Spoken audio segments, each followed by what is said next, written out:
Hi everyone, so today we start a challenge, learning about listening fatigue and how to overcome it. So I'm just going to give you a little brief overview of what this week will look like. Today is day one, so we're going to be covering, and I hope you can't hear the cars. I thought it'd be quiet since I'm doing this early, but apparently not. Anyway, today we're going to be doing a brief overview of what listening fatigue is, and it was something that I didn't even know what it was for the first 28 years of my life. Day two, we're going to be talking about how to give your brain the rest that it needs, and also about some of the resources that you're entitled to. Day three is how to create a sense of calm, and that may seem a little out there type, but calmness and having an inner calmness can help a great deal with listening fatigue. And day four is how to increase focus. And on that day, this is going to be actually in two parts. So that day we'll be focusing on physical ways that you can increase focus through diet, exercise, sleep. And then day five will cover some more creative ways. And really, sorry, it is a lot noisier than I expected it would be. But like I said, I hope it's still pretty quiet and clear enough. And day six, we're going to be talking about memorization and study skills. So let's start with day one. We're going to talk a little bit about what is listening fatigue. And I'm going to start off with a little story. I didn't know what listening fatigue was, like I said, for the first, I don't think it's even longer than 28 years, maybe up into my early 30s. I didn't know what listening fatigue was. And when I was very young, I was mainstreamed, but I had an IEP. For those of you who don't know, an IEP helps a child that has some form of a disability. That could be hearing, that could be learning, that could be some other issue, but it allows for certain resources. So I had what is called an ALDI. It's a personal listening device. Stands for, it's ALDIS, assisted listening devices. And I was born in the 80s, so the tech wasn't great back then.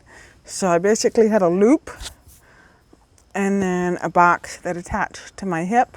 And my teacher had a microphone very much like this one. And when she spoke, and this was in elementary school, the sound was transmitted directly into my hearing aids. And that allowed me to hear better. It also, because it was so obvious, made me a target for bullying. And it was something that I didn't really like. And even more so than that, I did not like being pulled out of class to go to speech therapy, especially since they tended to do it when they considered was not an important time, which was story time, which just so happened to be my favorite time of the day. And then I would get pulled out to go to speech class, and I would miss, and speech class wasn't every day, but still I would miss that portion of the story in whatever book we were reading. And I love to read, I love stories, and I would be left struggling to know what was going on in the book, or I wouldn't hear much of it at all. So when I ended up being pulled out of there and homeschooled for a little bit due to some different reasons, and then in high school I went back. But I made the decision, I'm not going to do the IEP. I don't want any assistive listening devices. I don't want to stand out. I don't want to be obvious.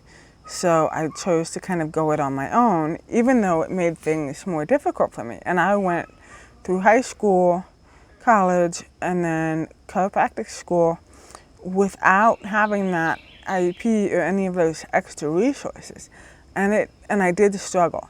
I especially struggled because, especially in chiropractic school, when I was taking notes, I could no longer lip read, and I was not able to focus on taking notes and also listening and understanding. So I had a pad, very similar to the one I have right now, full of half-written notes and half-written sentences that didn't make any sense. And I couldn't really remember what was being said. And then I was already exhausted from being in class all day, because we usually started at 7:20 in the morning. And I would get home and I would just crash, but I would try and force myself to study, and it just wasn't happening. And then I would have to try and make up for everything that I didn't learn in class because I was too busy writing notes and couldn't hear anything. And needless to say, I didn't do well. I did make it through school, and I graduated, but I didn't do well. I did have to retake some classes just because I had put myself at a disadvantage, and I was struggling a lot with listening to fatigue, and I was feeling exhausted all the time. And when I was in class, I would be able to focus intently for like the first 10 to 15 minutes, and then my brain would start wandering without even my control. You know, it would seem to be beyond my control. I would be like, okay, I need to focus. And then it was like, oh, what should I have for lunch? Or what is going to happen today? And as hard as I tried, I couldn't seem to focus. So that made things difficult for me. And I struggled a lot with it. I did get through.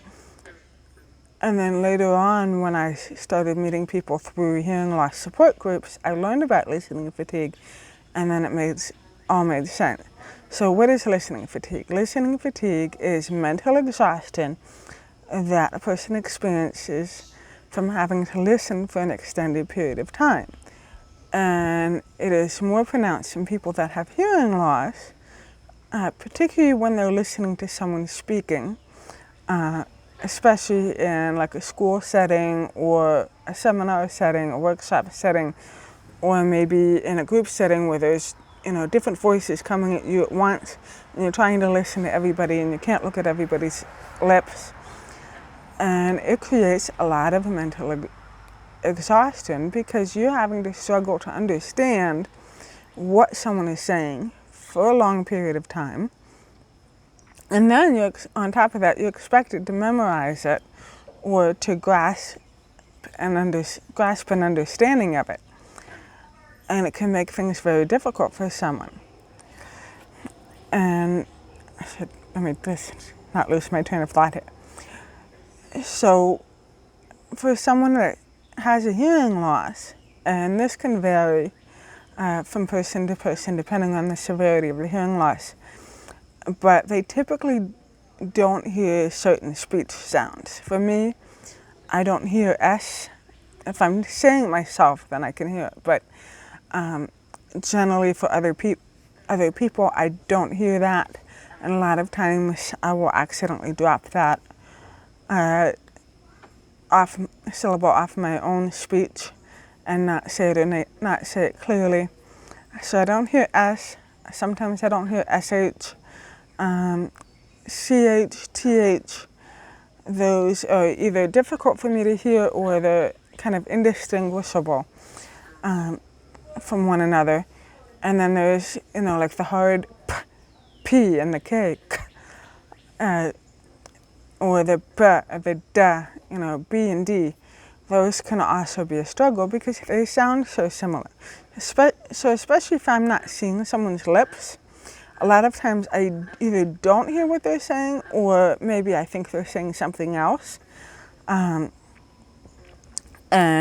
my mind has to fill in the blanks of what I didn't hear and try and use context clues to make sense of it all and make it into an intelligible sentence. And sometimes I get it right, and other times I have no clue. So that is really everything that contributes to listening fatigue. And when you have listening fatigue, your brain, your mental resources are being used on focusing on understanding what someone is saying, not necessarily focusing on learning the information of what they're saying or memorizing it. So like if I do a webinar and I can't see their lips, or maybe they talk a little fast, then I can be listening and listening and listening, and at the end I really don't remember anything that was said. Now you may say, what about lip reading?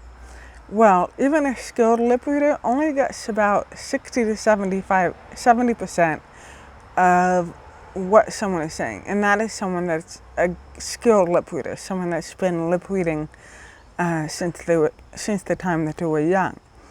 For someone that was late deafened, lost their hearing at a later age, lip reading is either seems impossible for them, or they only understand a small percentage of it. And there are classes that you can take to help you lip read, but generally, lip reading, most people get about 60 to 70% of what's being said, just relying on the lips alone. And most people do use lip reading at least as an assistance. I use it as an assistance to clarify what I heard. But it can be challenging, especially since certain sounds are not made through the lips, they're made back in the throat. Or your mouth can be shaped similarly for certain letters. So it can make it challenging to determine what someone is saying through lip reading alone, or even through lip reading as an assistance to what you heard, depending on the level of your hearing loss. Certain people hear more than others. So lip reading can be very tiring. So lip reading can also contribute to that mental exhaustion and that listening fatigue. And is there research to this? Actually, there is some research. And I'm gonna look down at my notes for a second so I make sure I get this. But there's a peer-reviewed study, and it was published, and it related to talked about listening fatigue, and it was, I don't seem to have the name of it, but it talked about listening fatigue within children and adults. And it was researchers Bess and Benjamin Hornsby, and they did an overview of previous studies in relation to listening fatigue, as well as conducting some of their own. And they found that children who have hearing loss experience fatigue at a greater level than even children that have a chronic illness. So they did this in a couple different ways. They did what is called the PEDS-QL, and it's basically a self-assessed questionnaire in regards to fatigue. So they asked these children a series of questions as to how tired they felt throughout the day. And children that had hearing loss reported that they had a greater amount of fatigue, even compared to children that struggle with a chronic illness. When they looked at all the intake forms that had been given and the questionnaire result, that's what they found, that children that have hearing loss suffer from more fatigue than even a child with, than any of the other children in the study, even a child with chronic illness or some other form of disease. So that was the first one. The next one is cortisol. So what is cortisol? Cortisol is a hormone, and cortisol is responsible for giving us a burst of energy. Typically used in what's called fight or flight.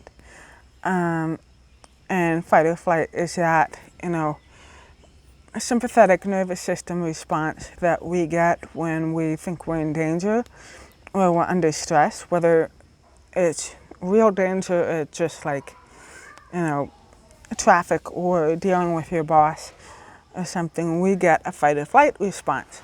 One of those responses is adrenaline, which, boosts up our energy and gets us kind of hyper and on alert. But then cortisol is also responsible for maintaining those energy levels. And if cortisol is sustained for a long period of time, it can lead to some problems and some breakdowns. But we do need cortisol for energy.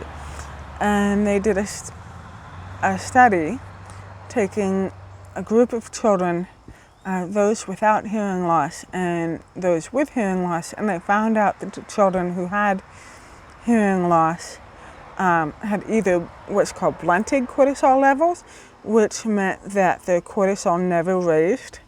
And typically cortisol is supposed to raise in the morning and then gradually decrease during the day. So you understand when you first get up, and I'm not really a morning person, not usually, so I don't typically have a lot of energy in the morning, but most of the time, ideally, if you've gotten enough sleep and you're healthy, you should be energetic in the mornings because your cortisol levels are supposed to go up, and then it gradually decreases throughout the day until we hit about evening, and that's when you start to feel that lull and you know that it's time to go to sleep.